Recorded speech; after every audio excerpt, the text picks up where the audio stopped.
प्रार्थना बढ़ते गई। और कई बार प्रभुपाद जी के पिता के मित्र कहते थे, घोर मुंडे, तुमने रथ यात्रा बना की योजना की और हमें बुलाया ही नहीं। फिर प्रभुपाद जी के पिता कहते थे, ये तो मेरे बेटे ने ये प्रबंध की थी।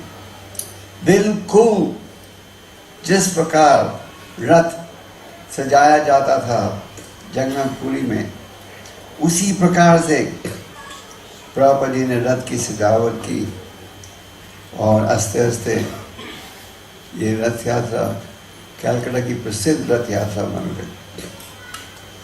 तो प्रभुपाद जी में शुरू से ही ये भावना थी राधा कृष्ण की भक्ति। और 1922 में प्रभुपाद जी के एक मित्र थे जिनका परिचय हुआ था भक्ति सिद्धांत सरस्वती के साथ। और इस मित्र ने प्रभुपाद जी से कहा, एक संत है यहाँ, मैं चाहता हूं कि उससे तुम मिलो चलकर। प्रभुपाद जी उस समय गांधी जी के इंडिपेंडेंस मूवमेंट के स्टूडेंट लीडर थे।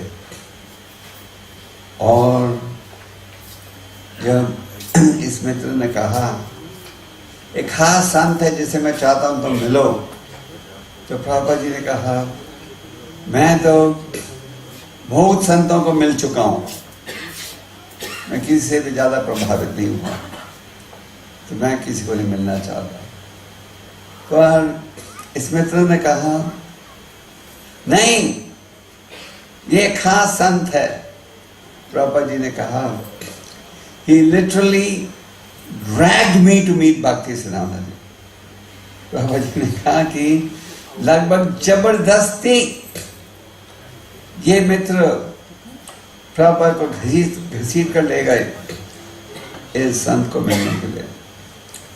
और जब इस संत भक्ति सिद्धांत सरस्वती ठाकुर ने देखा कि प्रभुपाद इतने पढ़े लिखे हैं, तो उन्होंने कहा, तुम ले जाओ चैतन्य महाप्रभु के संदेश को पश्चिम देशों में।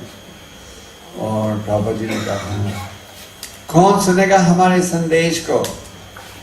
हमारा देश गुलाम देश है, पहले हमें अपने देश को स्वतंत्र बनाने दो, फिर लोग सुनेंगे हमारे संदेश को।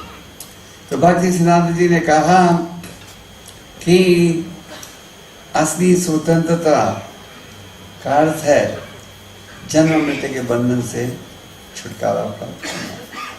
प्रभुपाद ने कहा, I was defeated by my Guru Maharaj।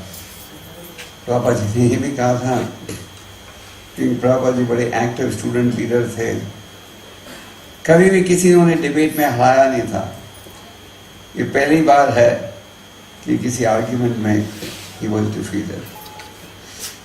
तो ये बीज भक्ति सिद्धांत जी ने बो दिया था 1922 में। और अनेक कारणों के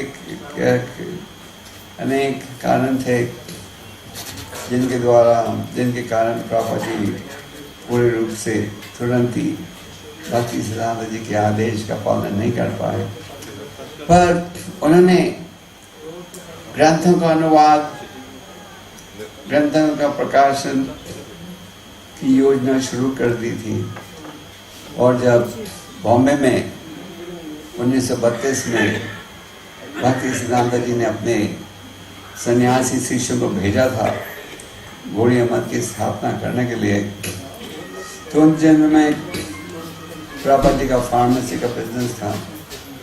तो प्रभुपाद जी ने सन्यासियों का बड़ा सहयोग दिया, इतना सहयोग दिया कि जब भक्ति सिद्धांत जी वो आए थे उस मंदिर की स्थापना करने के लिए, तो उन्होंने कहा प्रभुपाद भक्ति सिद्धांत जी से, हमें अभय बाबा को ये मंदिर का प्रेसिडेंट बना देना चाहिए। तो भक्ति सिद्धांत जी ने कहा, अब जैसे अभय बाबू सेवा करने दो। तो ऐसे तो बहुत कुछ है कहने के लिए। तो प्रभुपाद जी के मन में ये भाव था सदा कि जो गुरु महाराज का आदेश था, पश्चिम देशों में ले जाओ चैतन्य महाप्रभु जी के संदेश को, इसको पूरा कैसे किया जाए। प्रभुपाद जी ने काफी प्रयास किया भारत में कृष्ण भक्ति की स्थापना करने के लिए। झांसी में लीग ऑफ डिवोटीज की स्थापना भी की, तो जितनी सफलता प्राप्त होनी चाहिए थी उतनी सफलता प्राप्त नहीं हुई। और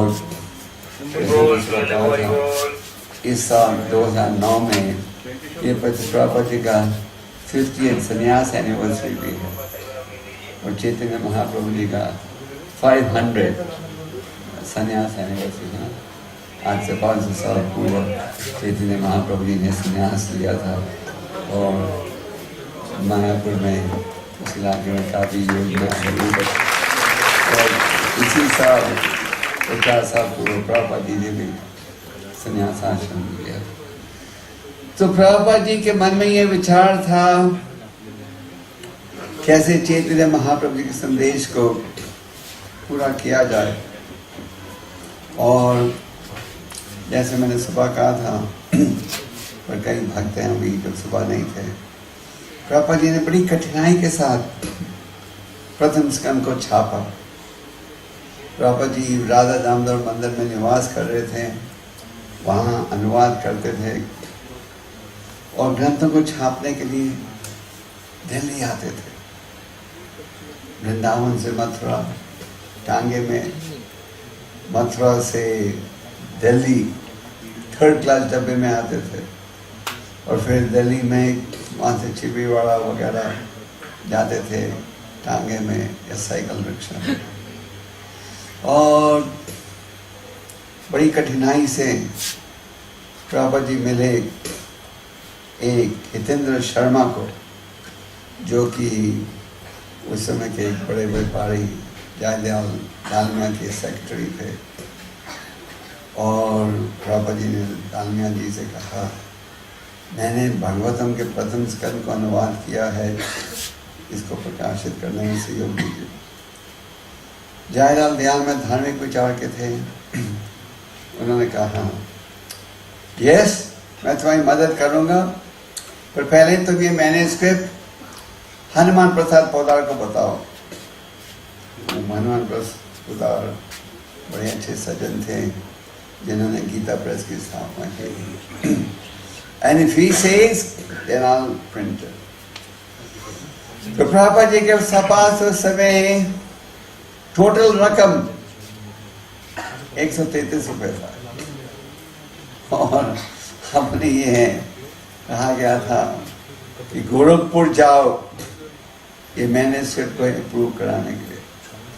तो प्रभुपाद जी गए 3rd क्लास में दिल्ली से लखनऊ, फिर लखनऊ से गाड़ी पकड़ी गोरखपुर के लिए, और गोरखपुर में फिर जाके उन्होंने 80 पैसे देकर स्टेशन से पोदार जी के घर का साइकिल रिक्शा लिया। तो जब तक प्रभुपाद पहुंचे गोरखपुर, उनके पास कोई 70 रुपये बच गए। चलो, तो उन्होंने अपना मैन्युस्क्रिप्ट दिखाया, प्रथम स्कंद 1st वॉल्यूम का, और हनुमान प्रसाद पोदार बड़े प्रभावित हुए। उन्होंने कहा, दिस इज एक्सीलेंट वर्क। तो उन्होंने अपने तरफ से प्रभुपाद जी को 4000 रुपये दिए वो छापने के लिए।